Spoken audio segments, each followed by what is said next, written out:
Real Housewives of Atlanta, y'all. Okay, let's just get straight into it.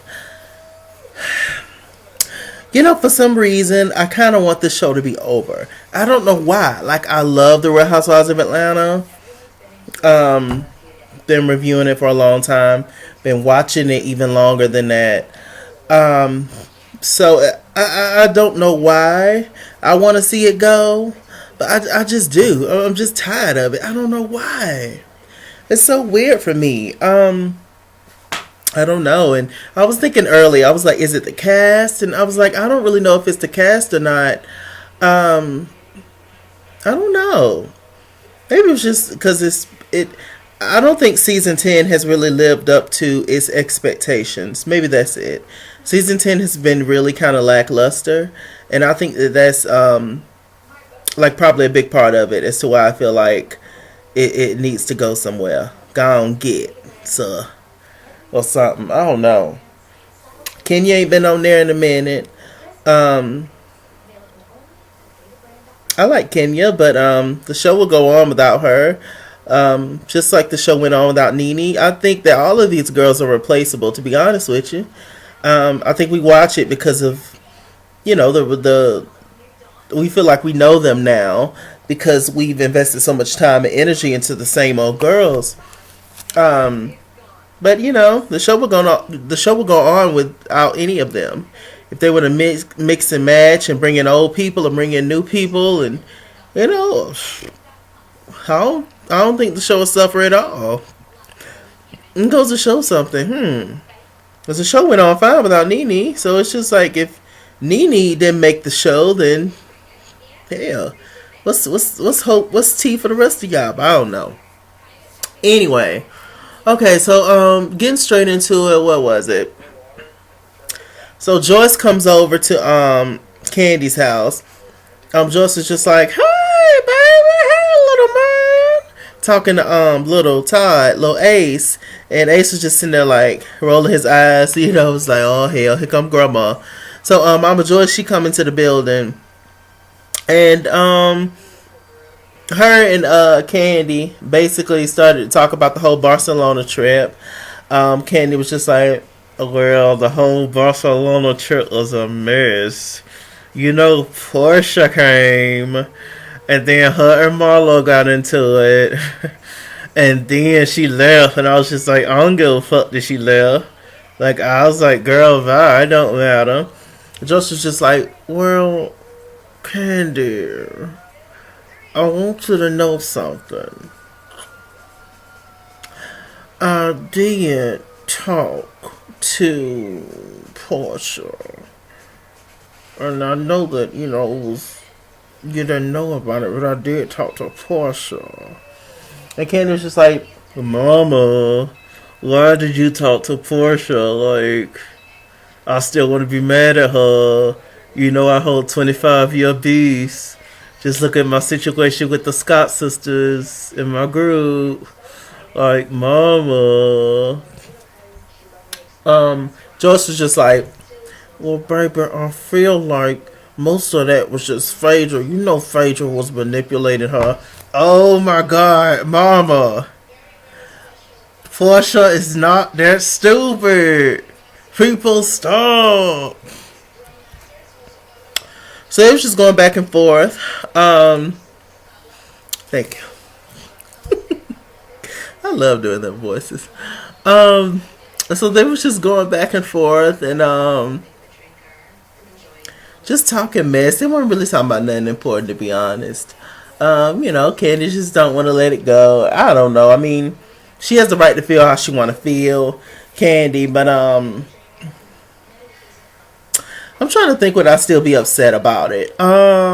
Because I'm a man. Yes, I would still be upset about it. Because saying that as a man, I've tried to rape a girl or somebody that's very. You tried it. Like, this very damaging. Very damaging. And, obviously it's damaging to a female as well. But I'm just saying, like, I don't know. I don't think I don't hold on to things, though. But that was pretty serious. But, I mean, you're on a TV show, girl. Like, If y'all really would have took that to court, child, it would have been like, child, don't y'all all shade each other? Sometimes it's fun shade. Most of the time it's not. Sometimes it's very serious shade, which should be said. And then producer tell you that, then you repeated it for age or so. They would have threw that out anyway. Cause it's a reality show, full of sisters, and they was just like, well, I mean, what did she do it? Okay, she did. All right. Well, I mean, you can do a little something here and there, but you wouldn't have got no money out of a kid. I don't know. Let's talk in the comments. Y'all tell me in the comments. Would y'all still be mad at Portia if y'all were Candy? I don't know. Whatever. What else they talked about? I think that's pretty much it. What else is happening? So they showed Portia and her sister Lauren. They were talking, and Portia was just like, "Look, me and Nene kind of made up. We kind of had a moment. We kind of shared tea." And Lauren was just like, well, that's interesting. Lauren's not really. I kind of get the feeling where she's not really here for Nene like that. But she's just protecting her sister. She's protective of her sister, and she know that her sister is a dense, and any little thing will cause her sister to go back to being that fun loving girl, and then she get hurt again. So Portia was just like, look, I'm just like, forget you. You can kiss this. And I'm just like, it's about time. It's like, how much can you apologize to a person? How long can you say I'm sorry? Like, it's just it's absolutely ridiculous. I wrote some things on my hand, child. Okay. What else happened? Cynthia picked up Will for the airport, and they zoomed in on the camera when he gave her that little side kiss. That kiss when you give somebody, like a homegirl, or when you really don't want to kiss somebody. He gave her that. He gave her one of those, and I was like, ooh. But he was just like, she started talking about the trip, and he was like, well, how you doing and stuff, and she was like, I'm doing fine. Cynthia brought up Eva. He asked, how's Eva doing, knowing Eva was the one that brought up all this mess. And Cynthia still says that she's believing Will to the end. She's just taking it slow, so good for Cynthia.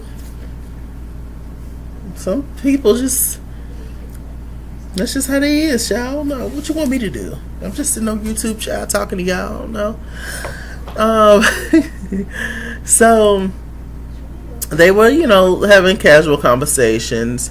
He said that he was gonna break up with Cynthia that night, that the whole thing went down, but he forgot that he wasn't with Cynthia. I was like, ooh, that's kind of hurtful. That kind of stung my heart, if you will. And so, I guess they're not going to work out. I guess Will done had enough of everything. It is sad in a way, and it is messed up. But, I mean, it is what it is. I don't know. He's real slick, though. I give him that. I don't, everybody's saying they don't trust him with Cynthia. They don't like him with Cynthia. And, if he really like her, I feel like he would fight for her more. Now it just seems like he's giving up and all that. Just don't have him on the show. That's what I would say. But maybe he wants to be on the show. What's to say? Who's T? What else is going on?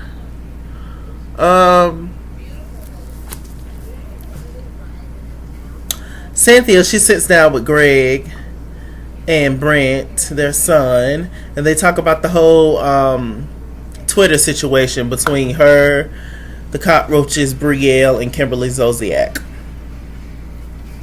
So it's so weird that we're talking about this now. Like, it seemed like so old to us, but they obviously have to address it on the show. So Nene's whole thing was just like, how did Brielle even get over here? This was something for I was having a party with adults and stuff, and how did she even know? Found out that Brent had a conversation with Brielle, Nene's son, and was just like, yo, she asked where you was, and he was like, oh, I'm over here, you should slide through. It was like, okay, whatever. So that's when Brielle, when everybody was outside doing whatever, all the grown-ups, Brielle was upstairs roaming, looking for a lighter for her cigarette, and she went into the bathroom, squatted down, and supposedly saw a roach, and yada yada. So I'm just like, Lord. And they showed the tweet where Nene said, if I have roaches in my home, they came out of your rotten pussy or something, she said. I said, ooh. And then Nene put, hashtag racist. But Nene was, apparently, to Nene, she was replying to something the Shade Room had said about the whole situation. And then, of course, Kim got in it because it's her daughter. And, she was just like, you don't do that to black people.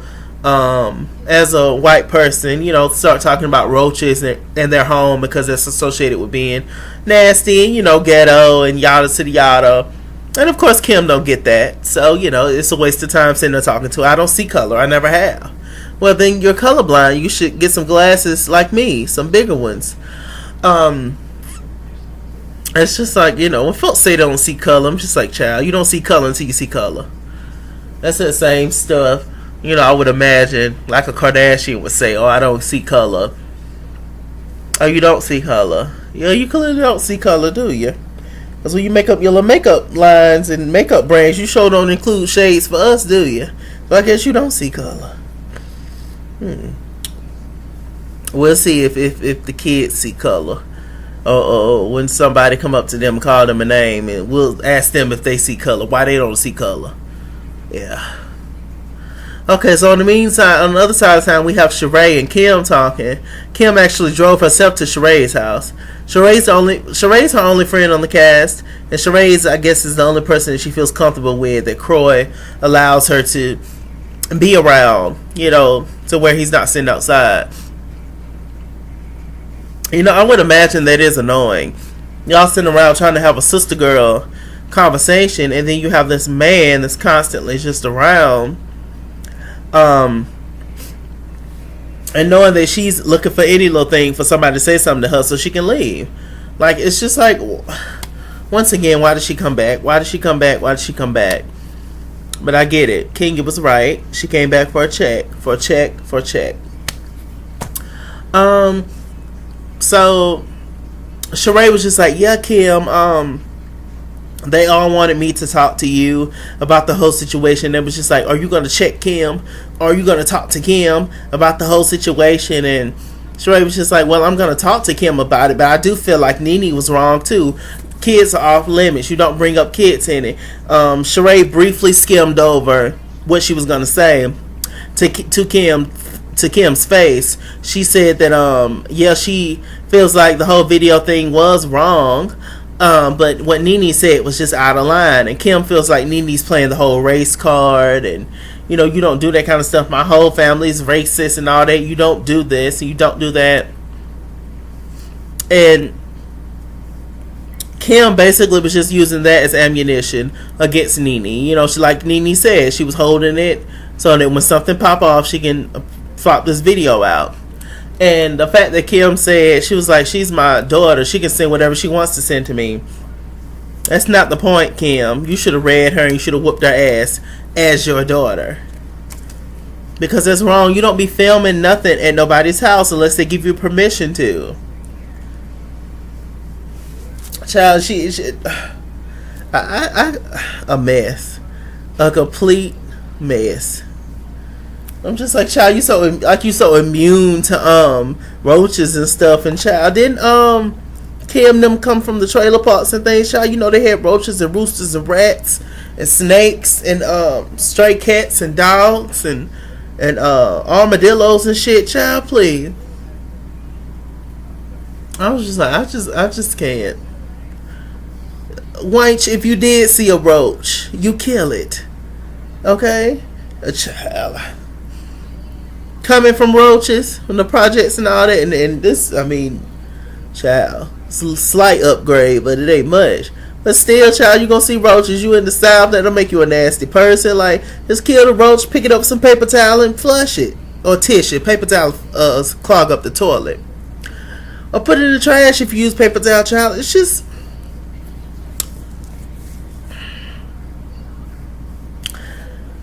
a mess. Just totally disrespectful. And Kim just don't get it at all. And Sheree's nothing but a coon, child. That's all she is. For whatever reason, she wants to hold on to this friendship with Kim. And she'll never go against Kim, but she'll go against everybody else. Sheree is not the true bone carrier, because the true bone carrier is unbiased, and she's just for the right thing in general. Sheree is biased, and she will carry certain bones. There's certain things she won't talk about, or she'll twist it in a certain way to make that other person feel comfortable. Like how she was talking to Kim. So it's just like, Sheree gone somewhere. And the whole bone carrier thing, in real life, nobody would be friends with somebody that's running back and telling everything they said to another person. Nobody would be friends with that person. That person would get their ass drug up and down Compton streets, left and right, all day long. So, I can't. What else is going on? Nene had a scene with Marlo and Cynthia. She crying, boo-hooing, all on the camera. The whole thing about the rape comment that she made. Apparently, she was in San Francisco. Y'all know Nene is a comedian now. And she was doing a show, and a heckler was in the crowd saying you should kill yourself. And so then her reply was, I hope an Uber driver rapes you. Apparently, San Francisco is when they kicked off the whole Uber thing. I've never been in an Uber before. I'm a little nervous about that. I'm kind of sheltered, to be honest with y'all. I'm the only child on my mom's side, and I'm just I'm just weary about a lot of stuff, child. I don't know. I'm just very cautious and careful with who I associate myself with, and if I feel an energy that's off, I'm gone. Zoom, got to go. Too valuable, I'm too important. My main focus is to make it back home safe so I can see my mama, child. So anyway. So yeah, that was the home of the Uber where it first started, San Francisco. Nene didn't know that. She was just coming at somebody who was coming back at her. We've seen many comedians go at hecklers hard and, yada to the yada. But of course, her being Nene Leakes, and most importantly, because of her being on the Escape tour as the host, as the opener, it wasn't just about. It was many different factors. Like Candy said when she talked to Sheree. And Sheree's really on this team, I can't stand Nene thing.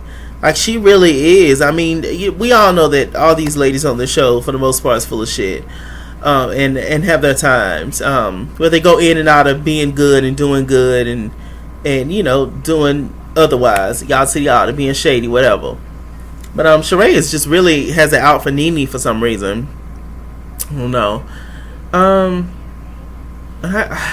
I hate Sheree's confessional looks. There's only one confessional look that I can say what she looked cute at.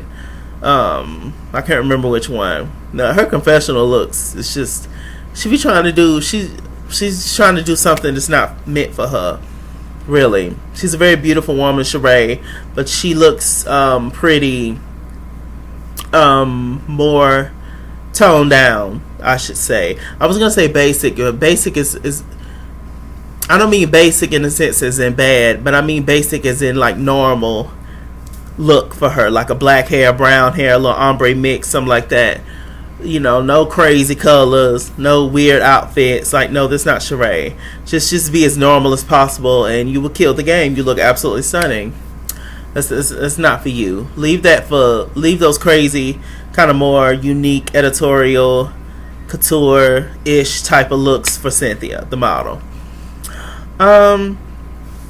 So anyway, Sheree really has it out for Nene for some reason. What was I saying? Ultimately, it was many factors in the whole reason as to why Nene got the X on the Escape tour. the group members and the people who, put money into the tour and all that. Candy was just like, look, it just wasn't simply up to me, because I feel like if it was just Candy's tour, exclusively, she still would have let Nene do it. Nene apologized on Instagram, and all this kind of stuff, and she was talking to Marlo and Cynthia about it. She was crying and upset. And, I understand the whole frustration of, these celebrities, these reality stars, they're still people. And, it's unfortunate that when people come at you for no reason about anything. And, you sometimes want to respond and say something back. But the fact that you are a big name, a big household name, you can't. So that's very frustrating. But, Nene, she, was just real quick with it. And she was just like, hope you get raped by an Uber driver, which is awful to say. Sheree, I would never say that. Yada said yada. Shut up, Sheree. But the lady telling her to kill herself was wrong too. Very wrong.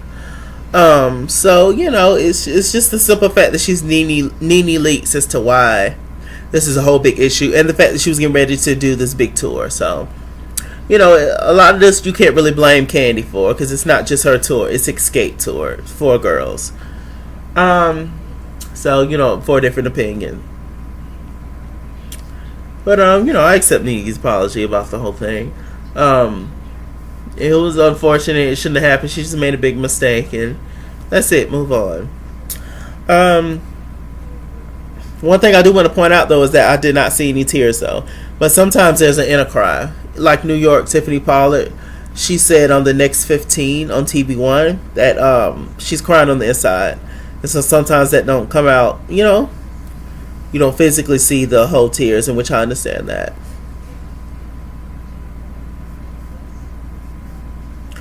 Okay.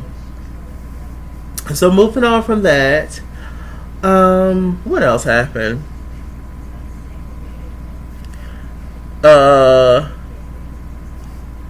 Candy met up with Kim. This is the final scene. Candy met up with Kim. She was like, Croy is going to Costco or wherever he was going. She was like, oh, he'll be right back. Kim opened up the conversation. First of all, she was like hours late. I would have left. But Kim was just like, she opened up the conversation saying, I heard you had a problem with Croy always picking me up and taking me down. Candy was just like, child, I ain't got a problem with that. It's the whole situation of you like having one foot in, one foot out. Like, you don't want to film with us. Like, you always call Croy. I can't do nothing without Croy. I don't want to go to work without Croy. It's just like, if you don't feel comfortable with us no more, why the hell are you here? Why are you back? Once again, we know why. Say it with me. On 3. 1, 2, 3. For a check. That's right. And so she was just like, what's your issue with my husband? I don't give a fuck about what you do or who come bitch you. Candy was just like, look, sis, who the hell is you cussing at? First of all, I came here to have a polite conversation with you, but if you want to go there, we can go there. Okay? Her voice started to crack. She started to get upset. And when Candy voice get to shaking, child, it's a wrap. Y'all better move. Y'all better move on back. It's just my bird clock, darling.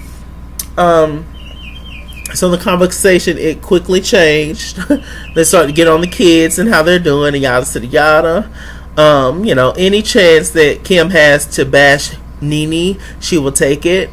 They started talking about the whole escape thing. She was just like, oh, she's fucking crazy and she's racist. So once again, Candy explained to her, because Sheree didn't say shit to her, that, you can't say that black people got roaches and all that kind of stuff in their house, sis. Like, no, you being a Caucasian woman, that is not okay for you to say. She just, of course she don't get it. That's like my biggest issue with folks who are not black, but they, it's hang around black people, whatever. Maybe that's, been their friends their whole life, how they was raised around black people, whatever. Fine, cool. But the fact that you don't know, like, that is certain things it's just not cool to do, and you being so associated with black people and the black culture, and the fact that you just think certain shit is cool, like when these men, when these vice versa, men and women. But when the men go out and get these women who are not black, and then they do all kinds of stuff like do blackface and say nigga and all kinds of stuff, and the fact that that brother don't school them on certain stuff is just not cool. Like, what we do in our own home, around our own circle, is one thing, but you can't go out to the world thinking that same thing and thinking ain't nobody gonna check you about it. The fact that they don't school them on everything, they just so much in love and yada to the yada because they got somebody who ain't them. It's just like, do your job, black people. Do your job. Love everybody. Do what you want to do. Date who you want to date. I don't care, child. Whoever I end up with at this point in my life is who I end up with. I don't care what they are. Black, white, Asian, Latina, hopefully Dominican. But whatever it is, I don't care, child. But I'ma school their ass for sure. Be like, look, sis, you might not want to do. You might not want to do that. You might not want to tweet that. You might not want to say that. I'm just saying. Do your job. Do your job. They both agreed. What did Kim say to Candace? She said, "Oh yeah, Candy cost me like $40 million in lawyer fees over the Tardy for the Party song." I'm just like, see, that's an entitlement mess. I'm so sick of Kim, child. Oh, she make my neck hurt. She giving me gas. I got a cold.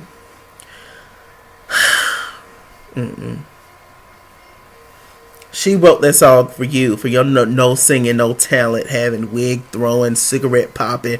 I got to go. With that said, I'm Mr. Chalaki.